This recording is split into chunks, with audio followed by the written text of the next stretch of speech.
ഉരുൾപൊട്ടലിൽ നഷ്ടപ്പെട്ട ജീവിതം തിരികെ പിടിക്കുകയാണ് മുണ്ടക്കൈ സ്വദേശി സുധാകരനും Meppadi saint Joseph girls higher secondary school ക്യാമ്പിലെ അന്തേവാസികളും. ജീവിതത്തിലെ മുഴുവൻ സമ്പാദ്യവും സ്വരുക്കൂട്ടി നിർമ്മിച്ച പുതിയ വീട് നഷ്ടമായി. ഉരുളെടുത്ത വേദനയിലും തളരില്ലെന്ന സുധാകരനെ പോലെയുള്ളവരുടെ നിശ്ചയദാർഢ്യമാണ് നമുക്ക് നൽകുന്ന പ്രതീക്ഷ.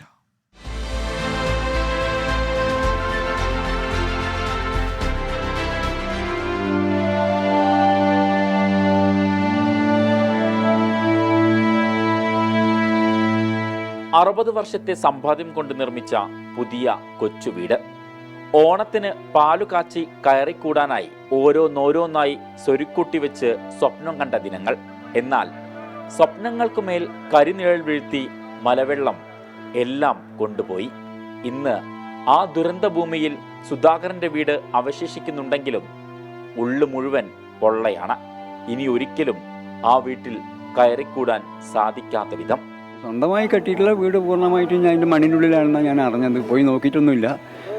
അടുത്ത് പോയി നോക്കിയവരെല്ലാം വന്നു. ഇനിയിപ്പോൾ എല്ലാവരും കൂടി എന്തെങ്കിലും ശ്രമിച്ചിട്ടുണ്ടെങ്കിൽ മാത്രമേ നമുക്കൊരു ജീവിതം ഉണ്ടാവുള്ളൂ.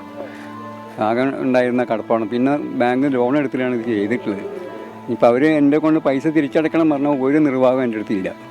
യാതൊരു രക്ഷയില്ല. ഉരുൾപൊട്ടലിൽ ഭാര്യയുടെ കൈ പിടിച്ച് ഓടി രക്ഷപ്പെട്ടതുകൊണ്ടാണ് സുധാകരനും ഭാര്യയും ഇന്ന് ജീവനോടെ അവശേഷിക്കുന്നത്. ഇരുവരും Meppadi saint Joseph girls higher secondary സ്കൂളിലെ ക്യാമ്പിലാണ് കഴിയുന്നത്.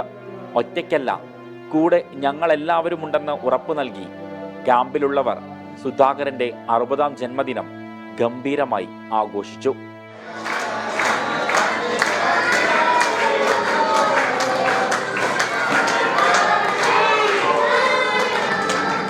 ഇവിടുത്തെ മേഡത്തിൻ്റെ അടുത്ത് ഇങ്ങനെ വെറുതെ പറഞ്ഞാണ്, എൻ്റെ പിറന്നാളായിരുന്നു, എൻ്റെ കുട്ടികളൊക്കെ വിളിച്ച് കഴിക്കേണ്ടതാണ് എന്ന് ഞാൻ പറഞ്ഞു. അപ്പോൾ അവർ പറഞ്ഞു, ഒന്നും കൊണ്ടും പേടിക്കണ്ട, ഞങ്ങളെല്ലാവരും നിങ്ങളെ കൊടുത്തിട്ടുണ്ട്, എന്ത് വേണമെങ്കിലും ചെയ്യാം, ഞങ്ങൾ ഹാപ്പി ആയിട്ട് ഇരുന്നാൽ മതി, നിങ്ങളൊന്ന് ചിരിച്ച് കാണണം, അത്രേ എനിക്ക് ഉള്ളൂ എന്ന് പറഞ്ഞു. അത് ഞാൻ വിചാരിച്ചതിനേക്കാളും എൻ്റെ വീട്ടിലൊന്നും ഇങ്ങനത്തെ ആഘോഷത്തിൽ ഞാൻ ചെയ്തിട്ടില്ല. അതിനേക്കാളും 10 ഇരട്ടി മടങ്ങിയാണ് ചെയ്തിട്ടുള്ളത്.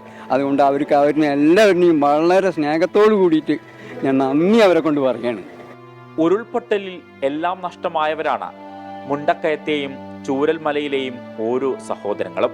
പക്ഷേ ഈ ദുരന്തത്തിൽ പകച്ചു നിൽക്കാതെ നമ്മളെല്ലാം ഒറ്റക്കെട്ടാണെന്നും ഈ പ്രതിസന്ധി ഘട്ടത്തെയും നമ്മൾ അതിജീവിക്കുമെന്നുമാണ് ഈ ആഘോഷം നൽകുന്ന സന്ദേശം.